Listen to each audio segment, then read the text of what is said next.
AFTV Mo, I see you've got written there, Mikel is misfiring and nobody can complain about that. I heard somebody was just saying to me that he said after the game that he takes the blame for the performance and is part of the problem that he's too negative in these games. We're at home.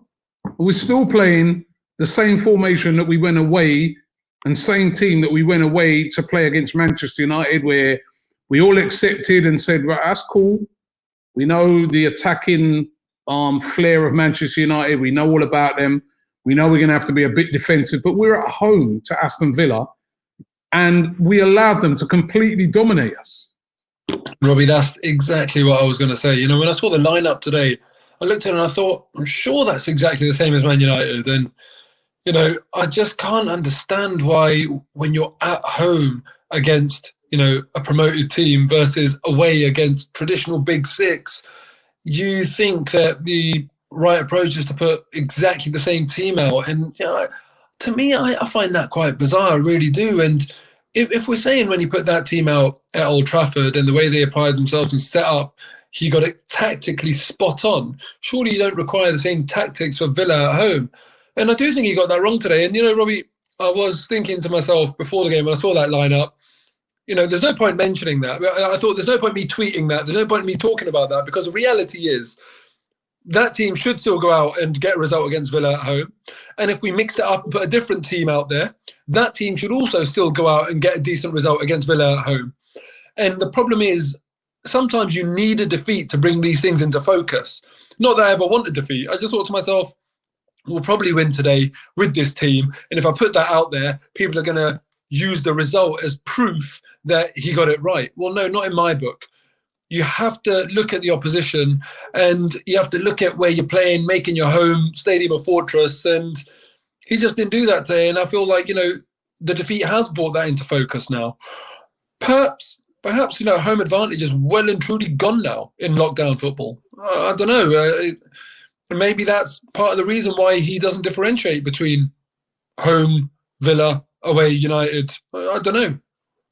Yeah, but surely, you know, with all due respect to Aston Villa, and I know they put 7 past Liverpool, they lost their last couple of games, right? So they're being a bit of a downer, right? We've just got a great result against Manchester United. We've got a lot of good attacking players, but we're not getting them into the game in any games. I mean, I think we've only scored 1 goal from open play in about our last 4 games.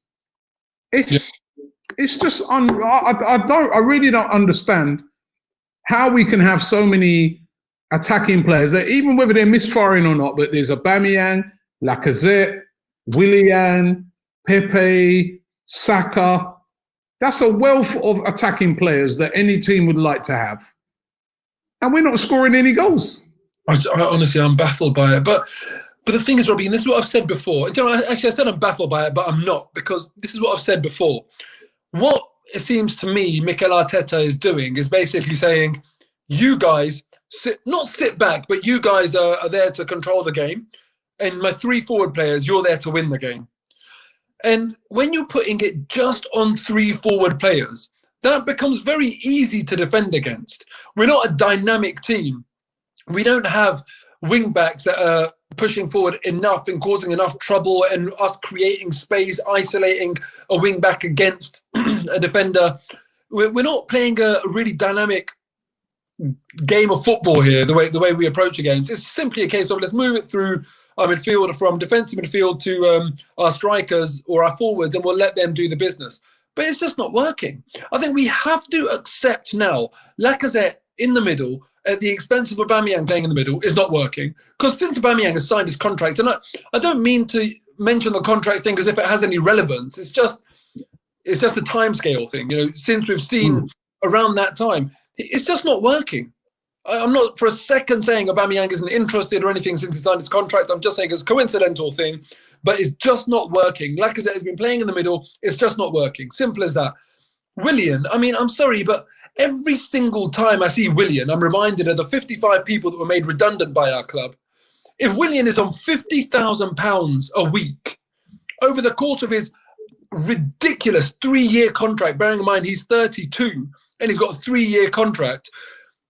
When you look at how much each member of that 55 people who were made redundant would have to earn per year, is about 47 grand. That's how much we're paying for Willian, basically. £47,000 times 55 times 3 years. I was absolutely disgusted when we signed him after announcing that news, because not only was it those redundancies, it's also at the expense of bringing a player through. Give me a Emil Smith-Rowe in that team. Show me a bit of Reece Nelson in that team.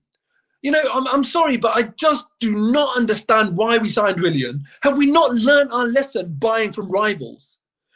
And then look at his return. Honestly, when you talk to Chelsea fans before we signed him, I spoke to Chelsea fans and said, you know, how do you feel about it? And they were like, yeah, 1 in 5 games, I'll be gutted about it. But that's it. He's notoriously inconsistent. And I don't understand some of the transfers we've made. You look at Cedric, Pablo Mari. What is going on here?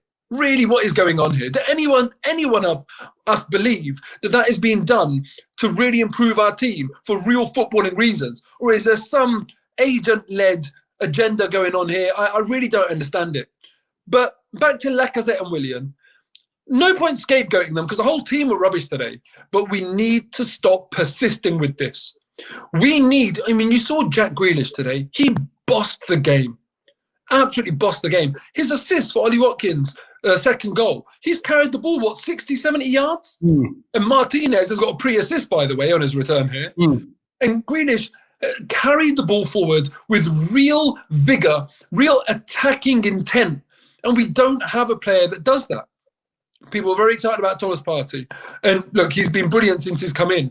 But he's not that sort of player that's getting his head up and saying, all right, let me unlock this defence and running at players like Jack Grealish does. We need a player of that nature. And the fact that we didn't get that, we're really, really struggling now. 4 wins, 4 defeats. That's awful. Absolutely awful form. Thanks, Mo, for cheering me up. All right, man. Nice one, man.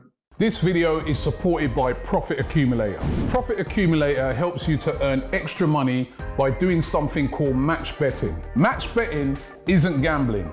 And when you do it properly, and I mean properly, you can't lose. Now, you always see these promotions by bookmakers like Ladbrokes, William Hill's, Corals, offering a £50 bonus to customers.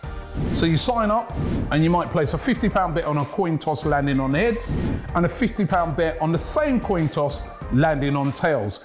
Now, whichever way it lands, it don't matter because you won't win or lose any money because you've covered all of the outcomes. However, you get the £50 bonus, so you're still £50 up. Now, lots of people try to do match betting on their own, but it's very time consuming and not always easy if you don't know what you're doing. That's where Profit Accumulator come in. Even if you don't know anything about sports, they walk you through everything step by step, showing you how to accumulate money into your bank account. So get involved right now. Click the link in the description and sign up to Profit Accumulator right now.